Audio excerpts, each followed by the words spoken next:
Hello বন্ধুরা, তোমরা দেখছো তোমাদের প্রিয় YouTube channel daily job news.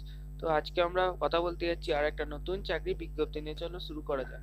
Tata still চাকরি প্রার্থীদের জন্য রয়েছে ভালো খবর। নতুন করে এরা কর্মী নিয়োগ করছে। টাটা স্টিল কোম্পানিতে আবেদন করার জন্য শিক্ষাগত যোগ্যতা, বয়স, বেতন, আবেদন প্রক্রিয়া সমস্ত কিছু চলুন দেখে নেওয়া যাক। Production manager, warehouse keeper, accountant, helper, plane basing charge manager, supervisor, admin manager, fitter, builder, machine operator, gateman. Tata Steel কোম্পানিতে এরকম 6,000-এর বেশি শূন্য পদে কর্মী নিয়োগ করা হচ্ছে। চাকরি প্রার্থীদের বয়স সীমা এখানে বলা হয়েছে 18 থেকে 45 বছরের মধ্যে হতে হবে। 24,500 থেকে 68,300 টাকা পর্যন্ত এখানে বেতন থাকবে। যে কোনো প্রতিষ্ঠান থেকে মাধ্যমিক, উচ্চ মাধ্যমিক পাস হতে হবে এবং পোস্ট গ্রাজুয়েট 3টি যোগ্যতার জন্য আবেদন করতে পারবে। পুরো ভিডিওটি দেখার জন্য কমেন্টে লিঙ্ক থাকবে, সেখান থেকে আপনারা দেখতে পারবেন।